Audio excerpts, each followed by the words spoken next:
All right. Good afternoon, everyone. Since we'll want to get to our guest fairly soon, I will start now. Uh, and first of all, happy Friday.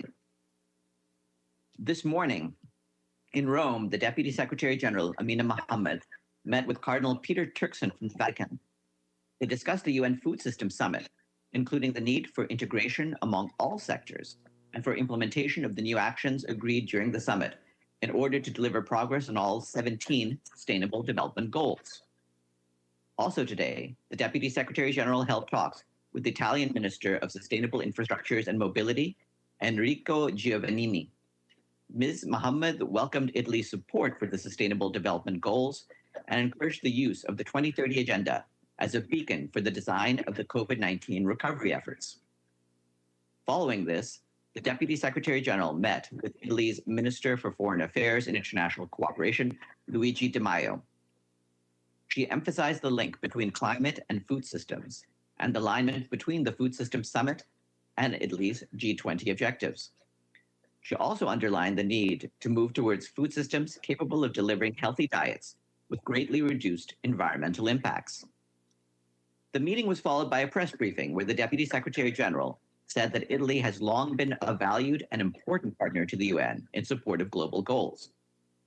She emphasized how Italy has shown enormous international solidarity and compassion despite the trials of the COVID-19 pandemic. Tomorrow, the Deputy Secretary General will take part in a farmers market event where she will meet with farmers and will pay tribute to producers, particularly women, for their central role in food systems. She will then travel to London to attend the first day of the July ministerial meeting convened by the incoming president of the Conference of Parties on Climate Change, Alok Sharma. She will return to Rome on Sunday for the pre-summit of the UN Food System Summit, which will take place in a hybrid format from the 26th to the 28th of July. And after my briefing, we will hear from Dr. Agnes Kalibata, the Secretary General's Special Envoy to the 2021 Food System Summit, and she will brief you on the pre-summit of the UN Food System Summit. Dr. Kalibata will brief virtually from Rome. Also, today at the Environment and Energy Ministers meeting of G20 nations in Naples, Italy, the UN Climate Change Executive Secretary, Patricia Espinosa, called on countries to provide the necessary leadership to hold the global average temperature rise to as close as possible to 1.5 degrees Celsius. There's no path to 1.5 degrees Celsius without the G20, she said. Ms. Espinosa also reminded developed countries of their pledge to mobilize $100 billion annually to developing nations by 2020, a commitment made more than a decade ago. Only 97 countries have submitted updated nationally determined contributions, or NDCs. That's less than half of all signatory countries of the Paris Agreement. Ms. Espinosa called on G20 nations to show leadership by presenting more ambitious NDCs in line with science and urged nations and businesses to align their portfolios and activities to the goals of the Paris Agreement. The World Meteorological Organization today said that water-related hazards dominate the list of disasters in terms of both the human and economic toll over the past 50 years. According to WMO's Atlas of Mortality and Economic Losses from Weather, Climate, and Water Extremes, of the top 10 disasters, the hazards that led to the largest human losses during the period have been droughts, with 650,000 deaths, storms, 577,232 deaths, floods, 58,700 deaths, and extreme temperature, 55,736 deaths. That atlas will be published in September. With regard to economic losses, the top 10 events include storms and floods. The data shows that over the 50-year period, weather, climate, and water hazards accounted for 50% of all disasters, 45% of all reported deaths, and 74% of all reported economic losses at the global level. WMO Secretary General Petretala said that no country, developed or developing, is immune. Climate change is here and now. It is important to invest more in climate change adaptation, and one way of doing this is to strengthen multi-hazard early warning systems. More information is available online. More than 4 million people, including 1 million refugees, are at immediate risk of losing access to safe water in Lebanon. That's according to UNICEF. With the rapidly escalating economic crisis, shortages of funding, fuel, and supplies such as chlorine and spare parts, UNICEF estimates that most water pumping will gradually cease across the country in the next 4 to 6 weeks. If the public water supply system collapses, UNICEF estimates that water costs could skyrocket by 200% a month when securing water from alternative or private water suppliers. Also concerning Lebanon, I'd like to announce that the Undersecretary General for Peacekeeping Operations, Jean-Pierre Lacroix, will be traveling to the Middle East from the 25th to the 30th of July, where he will be visiting the United Nations Interim Force in Lebanon, UNIFIL. Throughout his visit to Lebanon and Israel, he will hold meetings with government officials and key stakeholders to discuss UNIFIL's operations and priorities. He will also visit the UNIFIL area of operations and meet with the personnel of UNIFIL to thank them for their service in a challenging environment. And you'd asked about yesterday's Security Council consultation on Lebanon, which including briefings by Mr. Lacroix and by Joanna Bronetska, the Special Coordinator for Lebanon. Focusing on this recent developments in Lebanon, Joanna Bronetska highlighted the country's multiple and accumulating socioeconomic, financial, and political difficulties and their impact on the people. She reiterated the UN's call for the formation of a fully empowered government that can put the country on a path to recovery. And the special coordinator added that the United Nations is doing what it can to mitigate the situation. But ultimately, the responsibility for salvaging Lebanon lies in the hands of Lebanon's leaders. Speaking of the Security Council, today at 12:30, it will hold an open meeting on Cyprus. We've been told that the permanent representative of Cyprus will speak at the stakeout following that meeting. Moving to Syria, we remain deeply concerned about the escalating violence in northwest Syria, which poses a growing risk to civilians. Ongoing fighting has killed and injured dozens of civilians in recent weeks, including many women and children. The latest reports indicate that yesterday, shelling in Beyloun village in southern rural Idlib killed 7 civilians, including 3 children. 7 other civilians were injured, including a girl. Such attacks raise further concerns about compliance with international humanitarian law, which requires the parties to take all feasible precautions to avoid and minimize civilian harm. Yesterday, Geir Peterson, the special envoy for Syria, met Russian Foreign Minister Sergei Lavrov in Moscow and also spoke to the press there. In his remarks, he said that he hoped that the common understanding that was made on humanitarian issues could also be developed into a more unified approach to the political process so that we can address all the issues in Security Council Resolution 2254. His remarks are available online. In Ethiopia, our humanitarian colleagues are reiterating that while access within Tigray has improved, the road between Afar and the Tigray region, by Samara, the capital of the Afar region, remains restricted due to security reasons. This makes the movement of humanitarian personnel impossible for now, and also prevents food stocks, fuel, and other humanitarian goods from entering Tigray. The Afar regional government estimates that more than 54,000 people have been displaced from the districts of Yalo, Gulina, and Aura due to clashes. There's a risk of further displacement to neighboring districts should fighting continue to spread in the region. The regional authorities are reportedly identifying school buildings in Samara to house displaced people while others are staying with relatives in Logia town. Priority needs for the displaced people include food, non-food items, emergency shelter, health services, water, sanitation, and hygiene. About 200,000 people in the Afar region, mainly in the border areas with Tigray, have been severely affected since the start of the crisis last November. This is due to electricity and telecommunications blackouts, lack of banking services, and movement restrictions. And we have an update from the UN Refugee Agency on the impact of violence on civilians in Burkina Faso. New government data released this week tells us that in the first half of the year, 237,000 people fled their homes to seek refuge in other parts of the country. This is a sharp increase compared to the 96,000 people registered during the second half of 2020.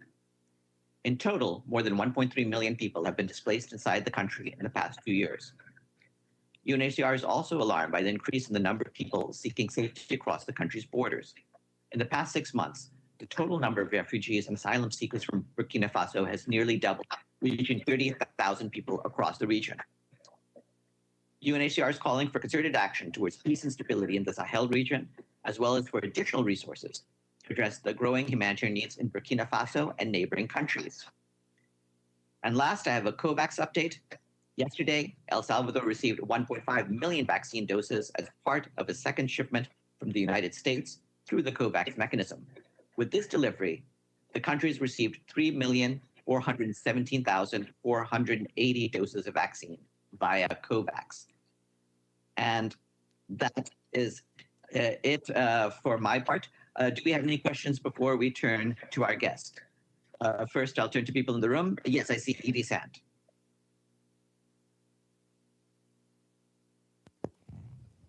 Thank you, Farhan. I might have missed, I have a couple of questions. I might have missed this, but who represented the United Nations at the funeral in Haiti of slain President Jovenel Moïse? I believe that is meant to be our special representative there, Helen Lalim, the head of BINU. I'll check if it's otherwise, but she was supposed to have attended for that. Okay, and two other follow-ups on stories. China has rejected the World Health Organization's plan for further investigations into the origins of COVID-19. Does the Secretary General have any comment on China's rejection? Well, regarding this, as you're aware, it's the World Health Organization that's in charge of this process, and I will leave them in charge of how this investigation is carried out. We implore all member states, including China, to cooperate fully with the World Health Organization. And if the World Health Organization believes it requires further information, we hope that they will all cooperate. And on, I know you just talked about Tigray. Does the UN have any information from the ground in Tigray on Eritrean refugees in Tigray coming under attack? I'm not aware of the situation of Eritrean refugees, although we're concerned about the overall violence in the area. I would add on that that the Secretary General expresses his deep concern over the widening of the conflict in northern Ethiopia and its impact on civilians and the delivery of vital humanitarian assistance. He reiterates his call for unfettered humanitarian assistance, for all hostilities to stop, and for urgent steps towards a sustainable resolution of the conflict. Okay, moving on, Pam. Thank you, Farhan. My question is a few questions also. One is a follow-up to Edie's question on Tigray. There were reports from the World Food Program that there was a truck delivering humanitarian aid that was attacked. Can you give any updates on that? That was on the 18th, I believe. And what is the general sense of the increase or continuation of the violence? And then I have one more question. Well, I've just stated what the Secretary General's concerns are over the continuation of the violence. It's clear that this is not good for civilians throughout the northern part of Ethiopia, in fact, beyond the Tigray region itself. And as for the World Food Program, I believe the World Food Program has made it very clear that we've been having problems with our access and with the treatment of our vehicles. There have been difficulties. On the one hand, we've been pleased that at least we've been getting aid coming in, and as we pointed out, the UN Humanitarian Aid Service was able to do a flight in recent days. But for the July 18th moment, yes, WFP has confirmed that it was attacked, and it called at that point for all parties to agree to a ceasefire so that the humanitarian response can be rapidly scaled up and all routes can be used urgently to reach those most in need. Benno, you have a question? Oh, sorry, one more from Pat. One more, thank you, Farhan. The second question is about Haiti. U.S. delegation has arrived. They have an interest in talking to the Haitian transition team and the Prime Minister about elections and about security assistance. There's the pending request from Haiti for the UN, which would have to go to the Security Council. What is the Secretary General's view of the need for quick elections and security assistance? Has he recommended anything to the Security Council, and has that moved forward? Thank you. At this point, I won't be able to share a lot of the details which are being worked out. As you know, Helen Lablim is trying to work with the various key political actors in Haiti to make sure that we can get a good timetable and have a consensual and inclusive government and a peaceful transition. And so she's going to continue with those efforts. But while those details are being worked out on the ground, I won't disclose our approach in any great detail here. Okay, Benno? Thank you, Farhan. Belarusian opposition leader Tikhanovskaya will be in New York for the next days. Is there any event planned with any UN representative meetings or whatsoever?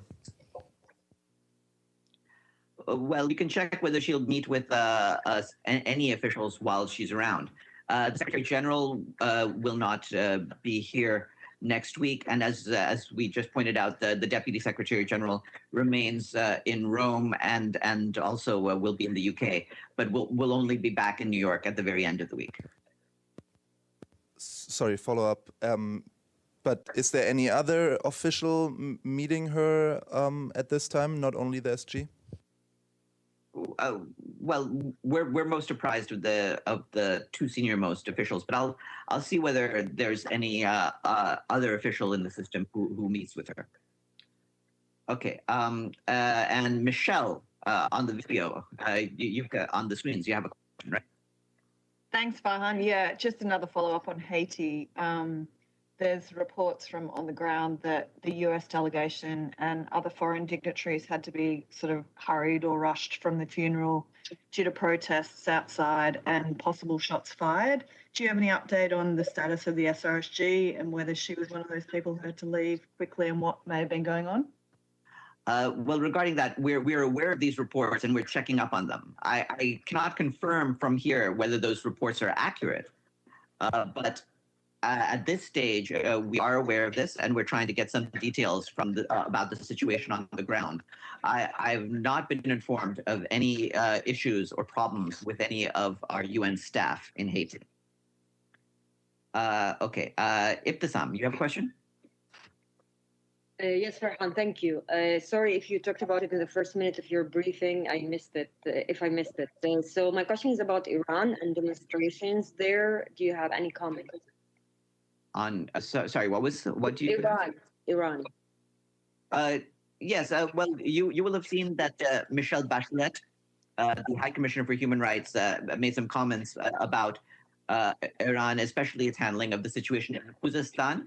And I would just refer you to what she said, which is now available on the website of the High Commissioner's office. Yeah, I saw her comments. So does the Secretary General also support her comments, like including her saying that the state security forces appear to have reacted with disappropriate force, etc., to unarmed peaceful demonstrators? And what is he, do you think he or somebody from your office in contact with Iranian authorities or ambassador here in New York?